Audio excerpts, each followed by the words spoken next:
तो ग्राम पचेल खुर्द में कलाकारों द्वारा हमारे ग्राम के कलाकार हैं भाई साहब केदार लाल जी मीणा, इनके द्वारा और ग्रामवासी युवा लड़कों के सहयोग से रावण के पुतले का निर्माण किया जा रहा है।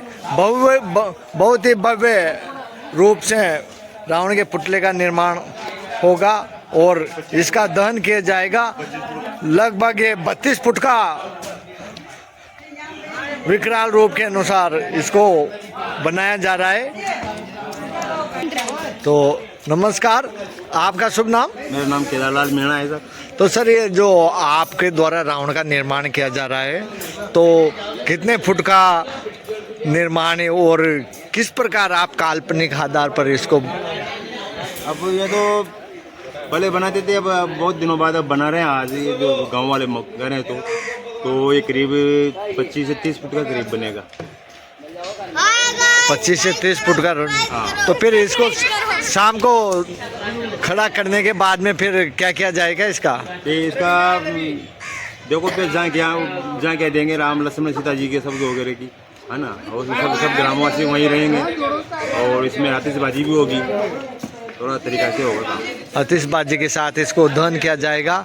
तो ठीक है, इस माध्यम से क्या आज ये पुतला जलने के बाद में कल से क्या शायद मुझे और समस्त हमारे साथियों को देखने को मिलेगा, क्या राम राज्य आएगा शायद वापस लौट के? वही तो है भाई, ये बुराई पे अच्छा है कि विजय है और हाँ, वापस राम राज्य की स्थापना। तो ये हमारे भाई साहब केदार लाल जी थे। ये कोई सा भी कार्य हो गांव में धार्मिक प्रवृत्ति के, और इनके आधार से आज यहाँ पर बहुत से हमारे युवा लड़के हैं जो राम के रूप में अभी कार्य करते रहते हैं। वो रावण नहीं बने, राम की संज्ञा ये इनके द्वारा शिक्षा प्राप्त की। तो यो रावण को यो बना दिया जब पुतलो, फिर काहे करेगा ये श्याम की?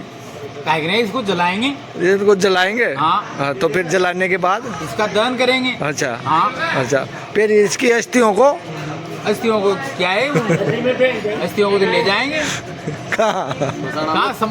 समुद्र में फेंक देंगे, में डाल देंगे। अच्छा। तो ये हमारे रामलीला मंडल के मैनेजर रहा करते थे भाई साहब गोविंद लाल जी वैष्णव हमारे साथ हैं।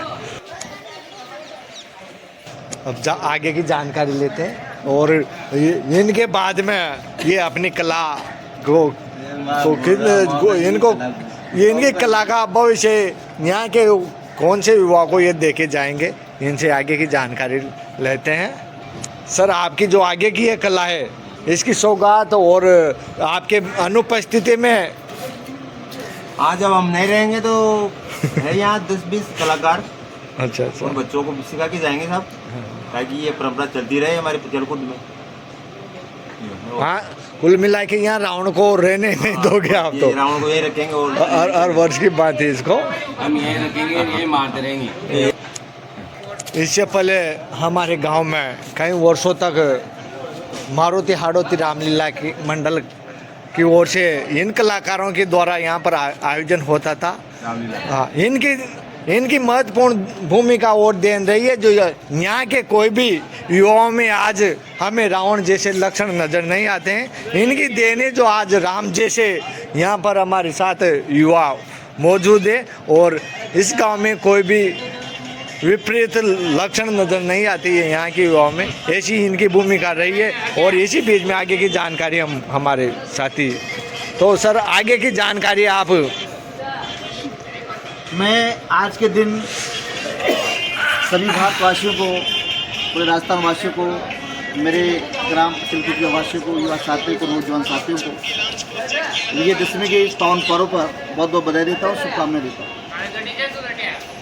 ये दिन हर वर्ष आता है और आता इसलिए है कि अधर्म पर धर्म की जीत हो, अन्याय पर न्याय की जीत हो, अहंकार का वध हो।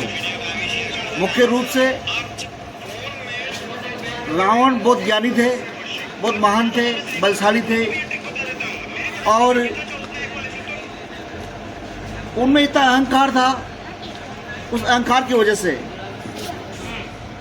आज ये दिन देखने को मिलता है। रावण वध से यह नहीं है कि रावण का वध हो जाता है या पुतले का दहन हो जाता है। व्यक्ति मानव आज का इंसान अपने आप में जो बैठे हुए अहंकार को, अपने आप में बैठे हुए घमंड को, अपने आप में बैठे हुए अन्याय को मारे, ये इसकी सच्ची पहचान है। क्योंकि आज के रावण का धन हो जाएगा, लेकिन असलियत में तो वही धन है कि अपने बेटे इस अहंकार को, मनुष्य जीवन में जो घमंड बैठा हुआ है, जो अहम बैठा हुआ है, उसको व्यक्ति मारे, उसका धन दे, उसका पतन करे, उसको विजय प्राप्त करे, तभी जाकर इस पर्व का सार्थक होता है। और हमारे इस छोटे से गांव में आज ही नहीं बल्कि हमारे पूर्वजों द्वारा भी, हमारे भाई साहब गोविंद लाल जी के पिताजी जमुना दास जी वैरागी की ऐसी कामना थी, ऐसी धारणा थी कि वो खुद ढाई कड़ी में रामलीला करवाते थे। उनके बुखार बिन से जो ढाई कड़ी में जो रामलीला होती थी वो काफ़ी वर्ष लगातार चलती रही।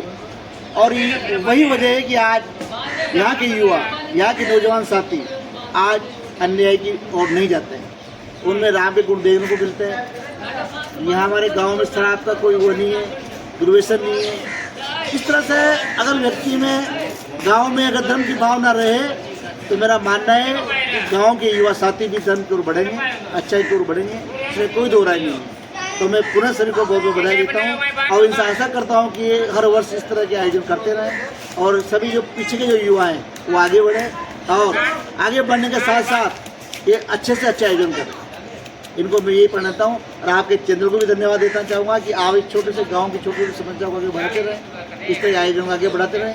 यही मैं आपके चैनल के माध्यम से आपको भी यही कहना चाहूँगा और आपको भी बधाई देना चाहूँगा। तो सभी को पुनः बहुत बहुत बधाई और बहुत धन्यवाद। कार्यकर्ता लगे हुए हैं।